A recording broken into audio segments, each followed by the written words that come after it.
En todo caso, falamos da comunidade, pero tampouco existe, o MIR tampouco era unha comunidade triste. No MIR existían campesiños ricos que eran os que determinaban, como nas comunidades galegas, que eran un pouco que les organizaban, determinaban e decidían, e os outros, bueno, íanse acomodando, non? Se non me equivoco. En todo caso, falar da comunidade, como o que dixeches ti, esa comunidade triste, temos que pensar que, por exemplo, os indios que traballaban para a compañía da Bahía de Hudson, cazando castores, porque en Londres se puxeron de moda os sombreiros de pelo de castor, de alguna forma estaban participando nese circuito mundial de comercio, estaban de alguna forma xa contaminándose, porque claro, tamén a produción de valor e a participación nos circuitos de valor é unha cuestión de grau. Non é o mesmo un obreiro de finais do século XX dunha empresa chinesa que un obreiro do século XX, de comezo do século XX, por exemplo, en Alemania ou en Estados Unidos, incluso en Detroit, en estas cidades. Decir, porque precisamente o que fai Ford é retirartes ou eliminar todo o que é a produción, a reproducción parcial que facían as familias obreiras nas suas propias parcelas. Estamos falando de nas fábricas de automóviles de Estados Unidos. A miña intervención iba un pouco por aí, pero tamén por algo que saiu outro día e que mencionaches ti, que claro, cando escribe Marx, o proceso de globalización, digamos, é incipiente.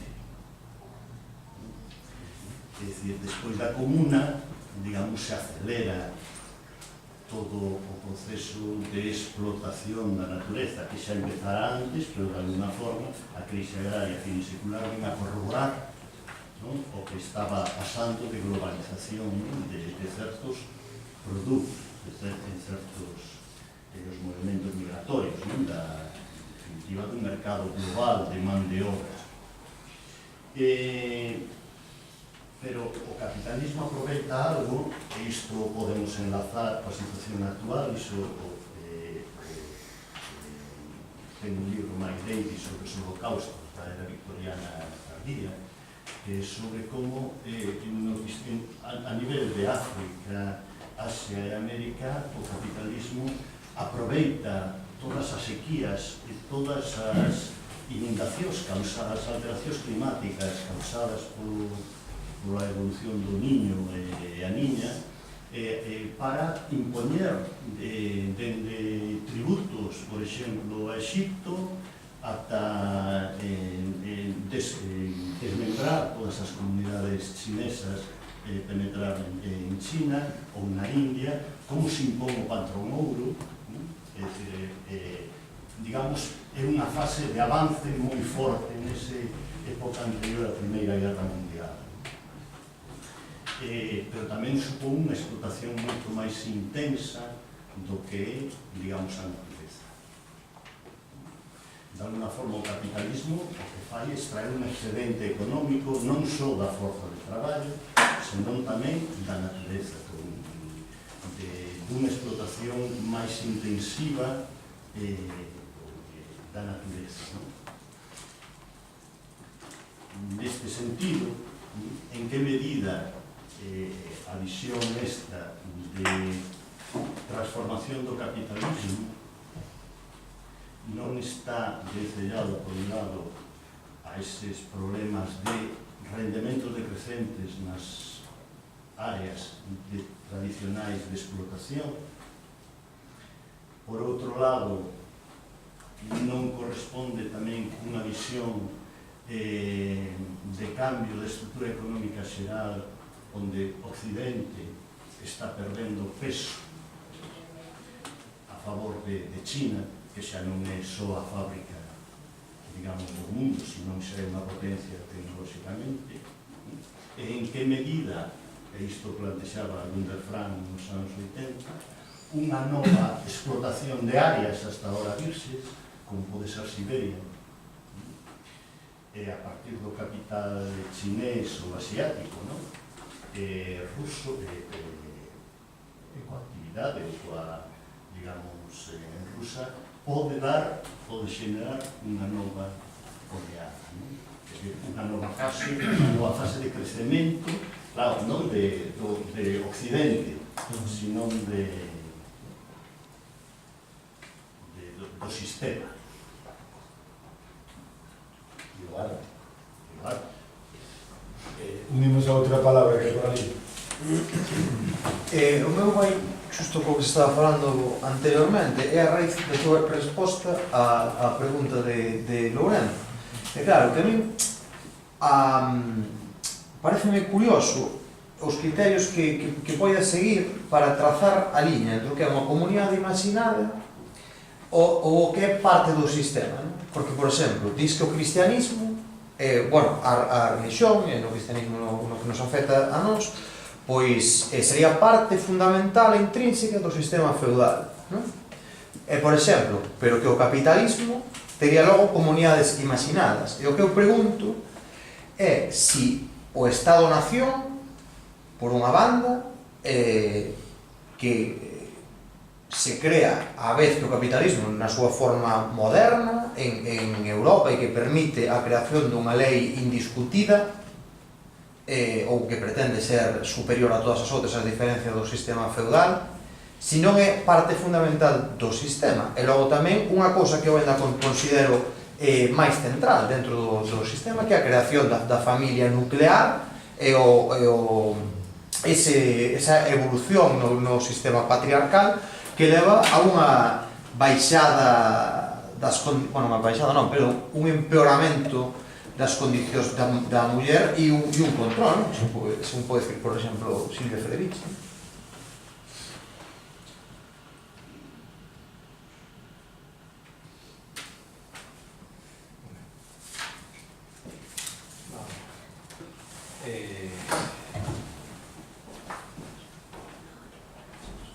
Bueno, ten en conta que de todas maneiras o que fixen ao principio foi demasiado resumido e deixei moitas cousas sin matizar e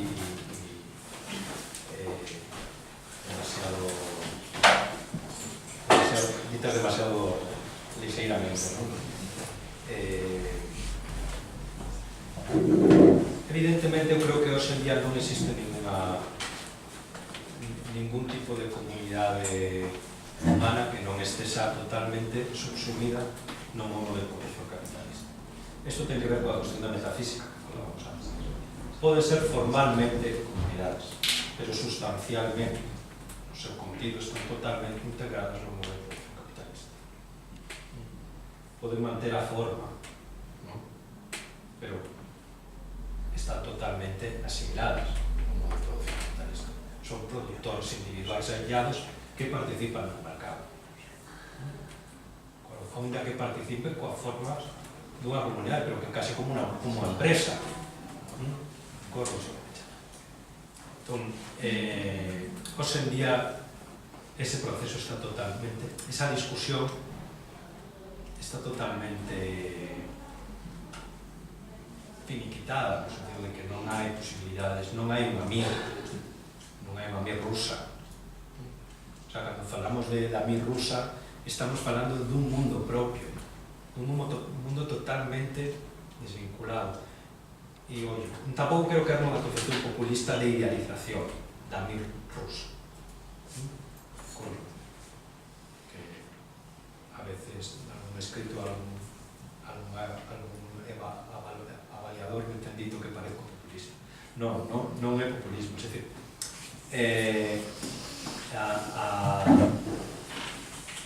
claro que hai un proceso de transformación das comunidades ao longo da histórica. Non é o mesmo a comunidade primitiva que a comunidade feudal, que será o feudalismo, que non ten nada que ver. Hai toda unha serie de transformacións. Hai a introducción da concepción de propiedade, por exemplo, non? hai moitos cambios, e a mir rusa igualmente, claro que hai campesinos ricos e campesinos pobres, que as relacións non son igualitarias e directas, claro. A cuestión eu non a estou plantexando desde o punto de vista ontolóxico, estou plantexando especialmente desde o punto de vista de que potencialmente esas formas comunitarias son antagónicas e que en procesos revolucionarios concretos pódense convertir no instrumento de transformación social, que é o que ve Marx realmente. É o que se dá, o que percibe Marx cando fai a discusión cos populistas rusos. Pero non parte da concepción de que esa comunidade como tal. El, de feito, fai moitos estudios sobre as transformacións das formas comunitarias, non?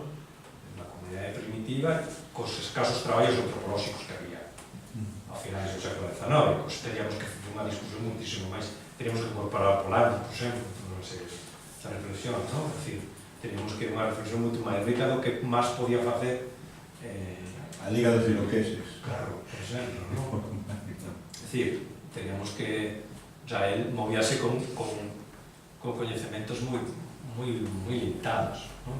Respecto a esas formas máis primitivas, non? Pero, vamos, cando analiza a sociedade romana, analiza os imperios tributarios, etc., o pouco que fai moito, pero realmente ele fala das transformacións, fala de cambios importantes, non? Dentro do interior desas comunidades, non?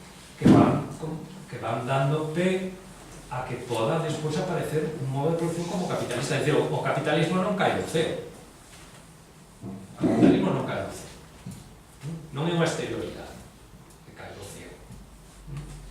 É dicir, é algo que ten que ver, evidentemente, ten que ver con transformacións que en un momento dado son traumáticas, porque o proceso de cercamento, por exemplo, das terras é un proceso super traumático socialmente, non? Pero non cae o ceo, é dicir, hai cousas previas que pasan, nin tampouco é un proceso predestinado que tivera que ocurrir, nin que tivera que ocurrir nese momento. Se decía antes que pode ter ocurrido, se o colapso do Imperio Romano non se te producido, igual teria ocurrido noutro momento, non? De acordo? Pero a cuestión non está plantexada desde esa perspectiva. A cuestión está plantexada desde a perspectiva de non ter unha concepción ontolóxica das clases sociais, de non pensar que unha revolución social a fai un suxeito ontolóxicamente preconstituído, e que no caso de Rusia deuse esa circunstancia. En que medida todo isto non está condicionado pola propia Revolución Francesa, pola idea da revolución, dunha revolución burguesa que fai un fai. Pero, de feito, no caso da Revolución Francesa tamén impera o canon socialdemócrata na interpretación da Revolución Francesa. É a visión de que hai un desenvolvimento das forzas productivas, non? E que desorden implica, posteriormente, un cambio nas relacións de producción. Bueno, vamos a deixarlo aí porque non vamos a entrar agora na Revolución Francesa. Pero claro, eso leva a todas as concepcións actualmente, non vou citar partidos políticos, pero que insisten nesta visión de ver a ilustración con un potencial radical, ¿no? Como que temos que deixar de falar de Marx e poñernos a tomar como referencia esa ilustración radical, esa suposta ilustración radical. Por certo, sai un libro moi interesante de Gonzalo Pontón sobre este tema.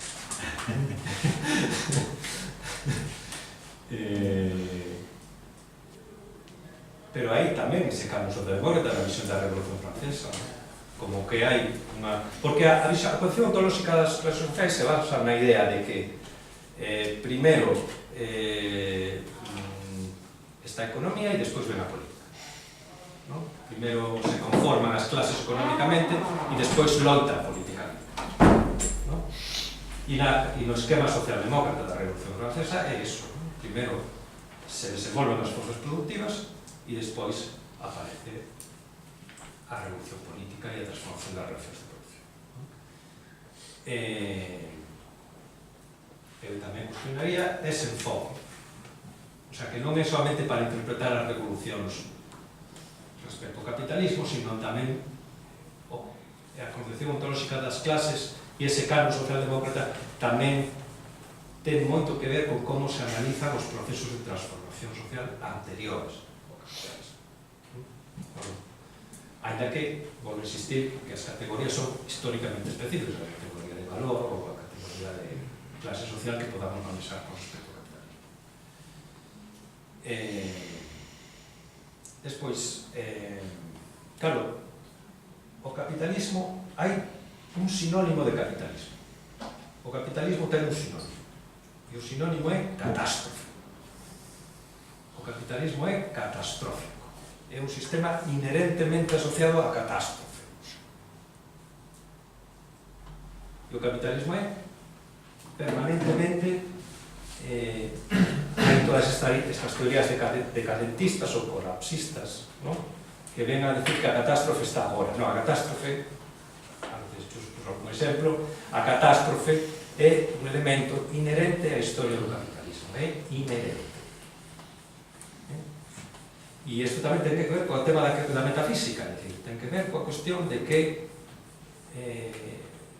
a natureza, que tamén hai toda unha discusión de hai que ter cuidado con manexar concepcións ontolóxicas da natureza, que leven a todo este tipo de programas decrecentistas ou a posibilidade de que o capitalismo colapse por problemas ecolóxicos. O capitalismo non vai a colapsar por problemas ecolóxicos. Isto ten que ver coa discusión do libro do colapso, non?